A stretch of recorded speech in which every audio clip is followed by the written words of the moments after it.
We're gonna go into how you can warm up for a major weightlifting competition, and we're gonna start right now.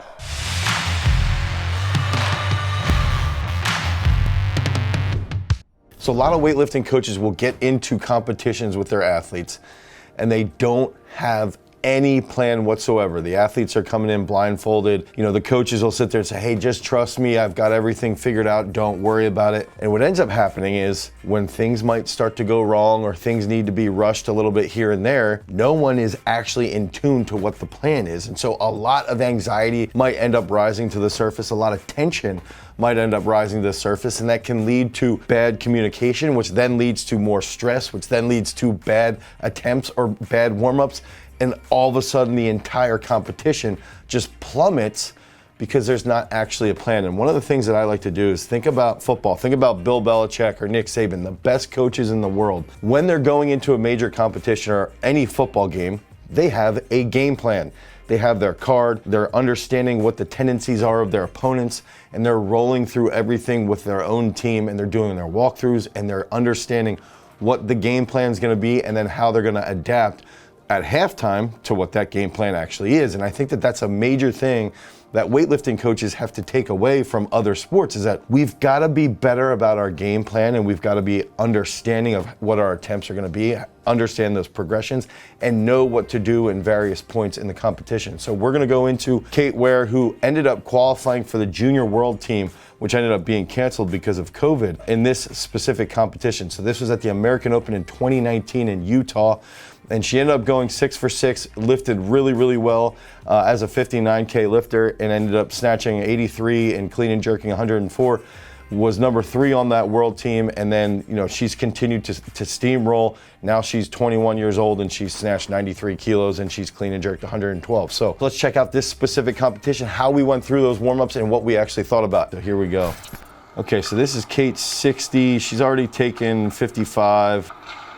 And she would take 55. She took 45 prior to that. So this is, probably like her 4th warm-up in the snatch. And I think if you notice, one of the big errors that I see coaches doing. So one thing I noticed right there was that she was a little bit off in that catch, and I cued her on that. And I think that one of the biggest errors that coaches end up doing is they don't actually talk to their athletes about specific cues. I think that's one of the first key factors, is that you've got to have 1 or 2 cues that you're going to roll with, and it's typically going to be a cue that's technical and a cue that's more directional or motivational, that's just going to be like, yo, squeeze that tighter or smash that finish, something simple. The technical cue might be like, hey, keep your chest forward longer or knees back more off the floor, something along those lines. So 1 or 2 simple cues start to roll with that, and that's going to make it a lot easier for that clear communication between the coach and the athlete. She's open at 77, so I knew what I wanted to take as that last warm-up, and I knew, those last 3 leading into that 77. Now, if you looked at those weights prior to that, the last 2 or 3 attempts, I have no issue with being more precise and going, 69, 72, probably 75, right? But prior to that, we have an athlete opening at 75 kilos, hypothetically. I'll see coaches put on 47 kilos, 58 kilos, 63 kilos, and it's like, you don't need to do that. Just go 45, 55, 60, 65, 70, something along those lines, because what ends up happening is it makes it a lot easier to load. If you're always looking for the little fractional plates, it's gonna be a little bit more challenging, and that's just gonna increase the stress in the back. Minimize your stress as a coach so that you can be in tune with the board, you can be in tune with how your athlete's lifting, and you can be in tune with how to cue them properly. I actually think the guy standing next to me right now, I think he coaches for Power and Grace now. He used to be up in Western New York. I think he ended up moving down to Georgia. So a little forward on that, got 75 on. That's a little better, still a little shaky overhead. One of the hardest parts on this specific competition is I had one person loading for me who was filming, actually, Anna McElderry, and it was challenging to load and count and sort of cue Kate at the same time, especially in a high pressure situation, but she handled it really well. So she comes out, we got 77 on the bar. It's crazy because she just opened local meet, she just opened at 87. This is not, this is like 19 months ago. So we got 77 on the bar.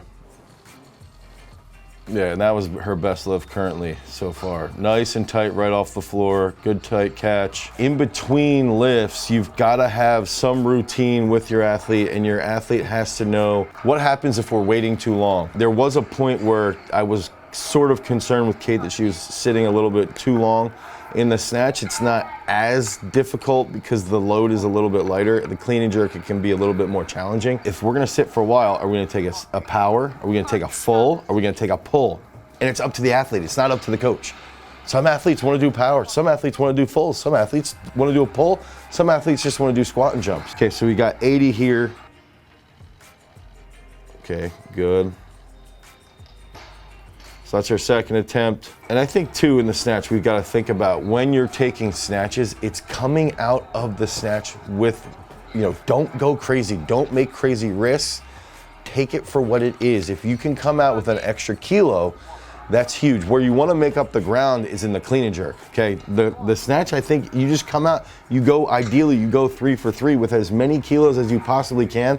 And then if you've got to make crazy jumps to win it, you win it in the clean and jerk. And I think that that's like a real key aspect behind approaching that competition, is knowing that as you're taking those attempts in the snatch. So 83s here. This is a good lift, especially for a junior 59. That's why she was in such a good position on that junior team. And if you see, I knew, the girl that Kate was competing with, Abby Raymond, was a stud lifter. I knew if she would hit this 83 in the back, or on the platform, that would pretty much solidify where she was going to be heading into clean and jerk and what she needed for that team. And we jumped 75 right to 85. Again, a lot of people don't like to do that, but I think if you have an athlete who's clean and jerked well over 100 kilos, at this point she's hit 105.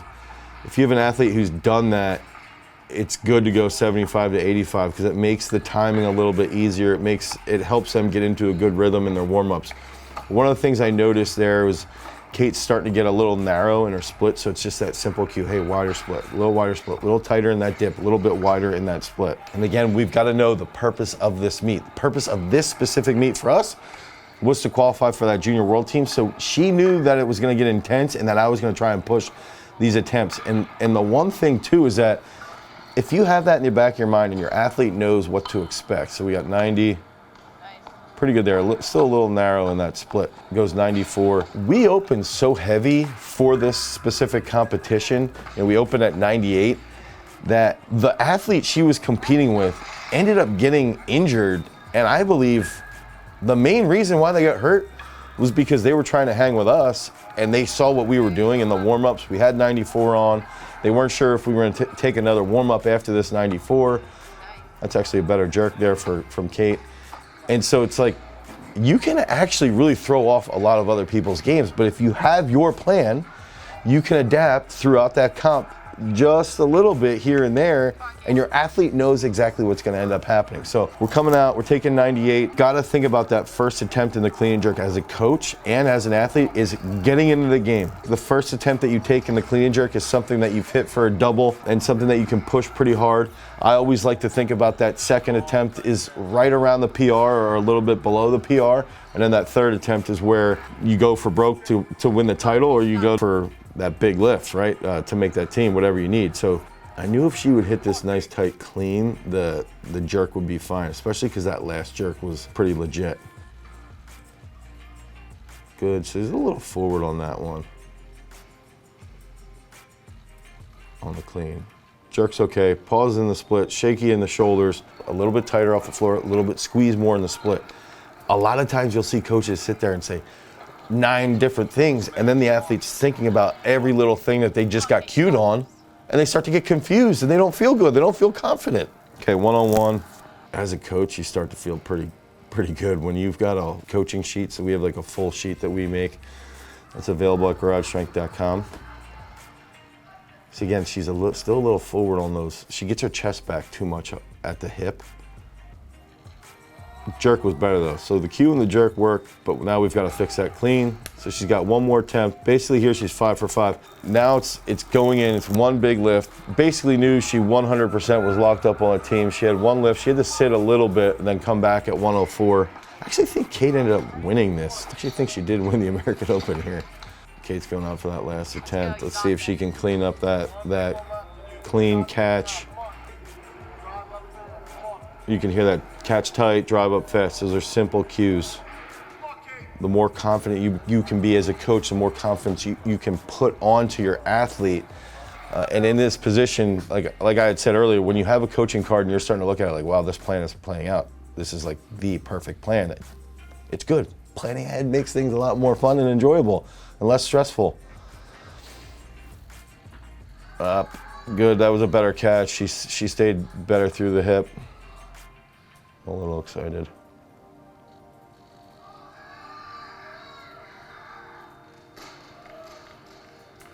Great lift there. 104, a little forward on the jerk.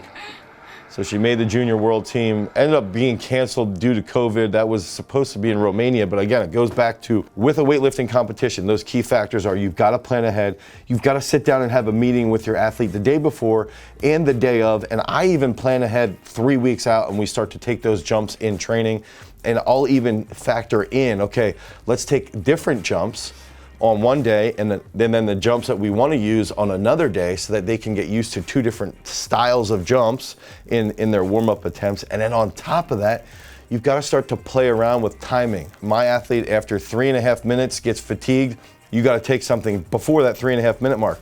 You can start to play around with, no, they can go to 5 minutes. Well, all right, if they can go to 5 minutes, then at 5 minutes, do they take a pull or whatever? And you've got to practice those situations in training, and that's the key behind warming up for a weightlifting competition is know what those attempts are going to be, know your athlete, know those cues that you're going to utilize, and then be focused on your plan and not worrying about others. So if you need help with this, click on the link down below. You can head over to garagestrength.com and you can pick up our Parabolic Periodization book and course that's going to help you develop a plan and a program specifically for weightlifting. If you want more weightlifting content, click on this card right here. Until next time, guys, peace.